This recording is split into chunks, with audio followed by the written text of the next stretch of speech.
ವೀಕ್ಷಕ ಬಾಂಧವರಿಗೆಲ್ಲ ಶರಣಾರ್ಥಿಗಳು. ನಾನು ಸಂಗಯ್ಯಸ್ವಾಮಿ ಮಹಾಶಿವಯೋಗಿ ಶಿವಪ್ಪಯ್ಯ ಜನವರ ಆಶ್ರಮ ಧಾರವಾಡದಿಂದ ಮಾತಾಡ್ತಾ ಇದ್ದೀನಿ. ಇವತ್ತಿನ ವಿಷಯ ಏನಪ್ಪ ಅಂದ್ರೆ, ಈ ಹಾರ್ಟ್ ಬ್ಲಾಕೇಜ್, ಅಂಜಿಯೋಪ್ಲಾಸ್ಟಿ ಅಂತಾರೆ, ಅಂಜಿಯೋಪ್ಲಾಸ್ಟಿ, ಅಂಜಿಯೋಗ್ರಫಿ, ಬೈಪಾಸ್, ಇದು ಯಾವುದು ಅಗತ್ಯ ಇಲ್ಲ. ಅಂಥದ್ದು ಒಂದು ಅದ್ಭುತವಾದಂಥ ಮನೆಮದ್ದು ಮಾಹಿತಿ ನಿಮ್ಗೆ ಹೇಳ್ತೇನೆ. ಇದು ಅವರಿವ್ರು ಹೇಳಿದ್ದಲ್ಲ ಏನ್ರಿ, ಮಲೇಷ್ಯಾದ ವಿಜ್ಞಾನಿ ಹೇಳ್ಯಾರ. ಕೌಲಾಲಂಪುರದ ಮಲೇಷ್ಯಾದ ವಿಜ್ಞಾನಿಗಳು ಹೇಳಿದ್ದ ಮಾಹಿತಿ ನಿಮ್ಗೆ ಹೇಳ್ತೀನಿ. ಬಯೋಲಾಜಿಕಲ್ ಸೈನ್ಸ್ದಿಂದ ಕೌಲಾಲಂಪುರ್ ಮಲೇಷ್ಯಾ ಅವರು ಹೇಳ್ಯಾರ. ಅದನ್ನು ನಿಮ್ಗೆ ಮಾಹಿತಿ ನಿಮ್ಗೆ ನೀಡ್ತೀನಿ ನಾನು. ಅದಕ್ಕೆ ಪೂರ್ವದೊಳಗೆ ನೀವೇನು ಮಾಡ್ಬೇಕಂದ್ರೆ, ನಮಗೆ ಸಬ್ಸ್ಕ್ರೈಬ್ ಮಾಡಬೇಕು, ಲೈಕ್ ಮಾಡಬೇಕು, ಶೇರ್ ಮಾಡಿ ನನಗೆ ಹುರುಪು ತುಂಬಬೇಕಂತೇಳಿ ನಿಮ್ಮ ಕೈ ಮುಗಿದು ಕೇಳ್ಕೊತೀನಿ. ಮತ್ತು ನಮ್ಮ ಆಶ್ರಮದ ಮೂಲ ಉದ್ದೇಶ ಏನಪ್ಪ ಅಂದ್ರೆ, ನಿಮಗೆ ನೀವೇ ವೈದ್ಯರಾಗಬೇಕು, ನಿಮ್ಮ ಅಡುಗೆ ಮನೆ, ನಿಮ್ಮ ಔಷಧಾಲಯ ಆಗಬೇಕು ಅನ್ನೋದು ನಮ್ಮ ಆಶ್ರಮದ ಮೂಲ ಉದ್ದೇಶ ಏನು ರೀ. ಈ ಅಂಜಿಯೋಪ್ಲಾಸ್ಟಿ, ಅಂಜಿಯೋಗ್ರಫಿ, ಬೈಪಾಸ್ ಇದು ಅಗತ್ಯ ಇಲ್ಲ ಅಂತ ಹೇಳ್ತಾರೆ. ಕೌಲಾಲಂಪುರದ ಮಲೇಷ್ಯಾದ ಕೌಲಾಲಂಪುರದ ವಿಜ್ಞಾನಿಗಳು ಹೇಳ್ತಾರೆ. ಯಾವುದು ಅದು ಬಯೋಲಾಜಿಕಲ್ ವಿಜ್ಞಾನಿಗಳು ಹೇಳ್ತಾರೆ. ಅಂಥದ್ದು ಒಂದು ಅದ್ಭುತವಾದಂಥ ಮನೆಮದ್ದು ಮಾಹಿತಿ ನಿಮ್ಗೆ ಹೇಳ್ತೀನಿ ನಾನು. ಏನಂದರೆ ಏನಿಲ್ಲ, ಹೇಳಿದ ತಕ್ಷಣ ನಿಮಗೆ ಎಷ್ಟು ಸರಳ ಐತೆ ಇದು ಅಂತೀರಿ ನೀವು. ಸುಳ್ಳ ಎಂಜಿಯೋಪ್ಲಾಸ್ಟಿ ಮಾಡಿಸಿದ್ವಿ, ಅದನ್ನು ಮಾಡಿಸಿ ಎಂಜಿಯೋಗ್ರಫಿ ಮಾಡಿಸ್ತಿದ್ವಿ, ಬೈಪಾಸ್ ಮಾಡಿಸಿದ್ವಿ ಅಂತ ಹೇಳಿ ಹೇಳ್ತಾರೆ ನೀವು, ಹೌದಲ್ಲ. ಅದಕ್ಕೆ ಏನಪ್ಪ ಅಂದ್ರೆ, ನಿಂಬೆ ಹಣ್ಣಿನ ರಸ 1 ಕಪ್ ತೊಗೋಬೇಕು. 1 ಕಪ್ ನಿಂಬೆಹಣ್ಣಿನ ರಸ ಏನ್ರಿ. ಶುಂಠಿ ರಸ, ಹಸಿ ಶುಂಠಿ ರಸ 1 ಕಪ್ ತೊಗೋಬೇಕು. ಆನಂತರ ಬೆಳ್ಳುಳ್ಳಿ ಪೇಸ್ಟ್ ಜಜ್ಜಿ ರಸ ತೆಗಿಬೇಕಾದ್ರೆ ಅದರದ್ದು ಆ ಪೇಸ್ಟ್ ರಸ, ಬೆಳ್ಳುಳ್ಳಿ ರಸ 1 ಕಪ್ ತೊಗೋಬೇಕು. ಆನಂತರ ಆ್ಯಪಲ್ ಸೈಡರ್ ವಿನಿಗರ್ ಅಂತ ಸಿಗ್ತೈತಿ. ಆ್ಯಪಲ್ ಸೈಡರ್ ವಿನಿಗರ್ ಸಿಗ್ತೈತಿ, ಹೌದಲ್ಲ, ಅದನ್ನು ತೊಗೋಬೇಕು. ಇದು ಇಷ್ಟ ಅಲ್ಲನ ಮತ್ತು ಇನ್ನೂ ಒಂದು ಜೇನುತುಪ್ಪ, ಒಂದು ಶುದ್ಧವಾದಂಥ ಜೇನುತುಪ್ಪ ಬೇಕಾಗುತ್ತೆ. ಅದಕ್ಕೆ ಶುದ್ಧವಾದಂಥ ಜೇನುತುಪ್ಪ ಏನು.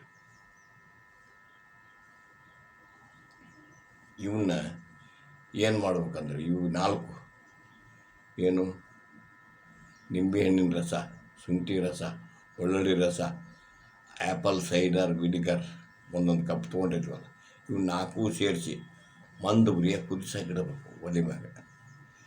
ಇವು 4 ಸೇರಿ 4 ಕಪ್ ಹೋಗಿ 1 ಕಪ್ 3 ಕಪ್ ಉಳಿತೈತಿ. 1 ಕಪ್ ಕಡಿಮೆ ಆಗುತ್ತೆ, 3 ಕಪ್ ಉಳಿತೈತಿ. 3 ಕಪ್ ಉಳಿದಾಗ ಅದನ್ನು ಕೆಳಗಿಳಿಸಿ ತಣ್ಣಗಾಗಬೇಕದು ಪೂರ್ತಿ ತಣ್ಣಗಾದ ನಂತರ ಇದಕ್ಕೆ ಇದು 3 ಕಪ್ ಉಳಿತೈತಲ್ಲ, 3 ಕಪ್ ಜೇನುತುಪ್ಪ ಹಾಕಬೇಕು.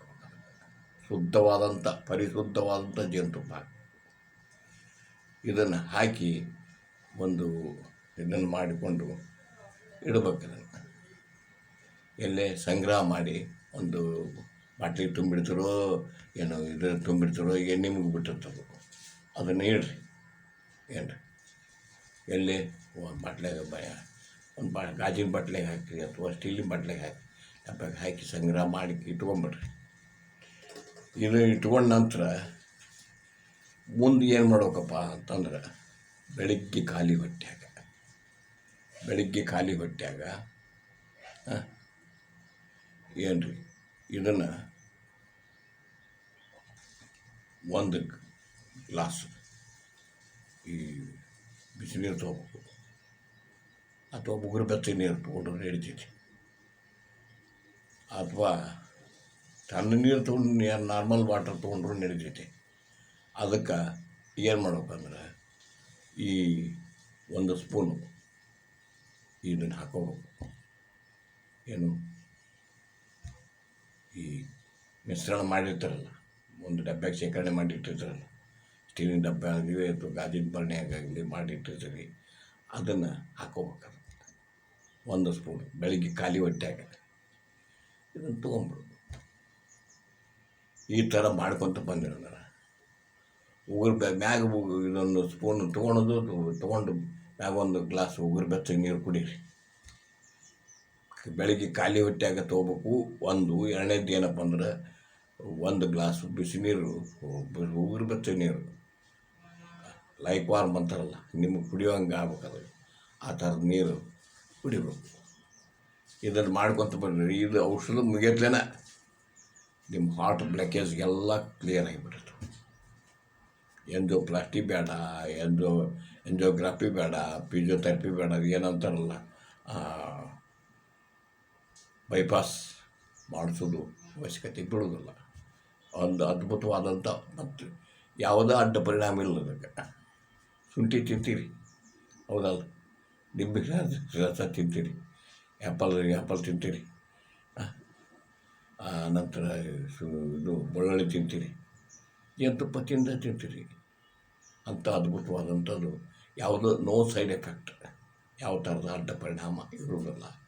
ಮಾಡಿ ಇದ್ರ ಉಪಯೋಗ ತೊಗೊಂಡು ನನಗೆ ಕಮೆಂಟ್ ಮಾಡಿ ತಿಳಿಸ್ರಿ, ಅಥವಾ ವಾಯ್ಸ್ ಮೆಸೇಜ್ ಕಳಿಸ್ಬೇಕಾಗಿ ನಮ್ಮಲ್ಲಿ ಕಳಕಳಿ ಪ್ರಾರ್ಥನೆ ಮಾಡ್ತೀನಿ. ಮತ್ತು ನಮ್ಮ ಆಶ್ರಮದ ಸ್ಲೋಗನ್ ಐತಲ್ಲ, ರೈತನೇ ರಾಜ, ರೈತನೇ ಕುಬೇರ, ರೈತನೇ ಮಹಾರಾಜ. ಇದು ಗಳಿಕೆ ಆಶ್ರಮ ಅಲ್ಲವಯ್ಯ, ಬಳಕೆ ಆಶ್ರಮ. ಮತ್ತಿಂಥದ ಮಾಹಿತಿ ತೊಗೊಂಡು ಭೇಟಿ ಹಾಕಿನಿ. ಅಲ್ಲಿವರೆಗೂ ನನ್ನ ಶರಣಾರ್ಥಿಗಳು.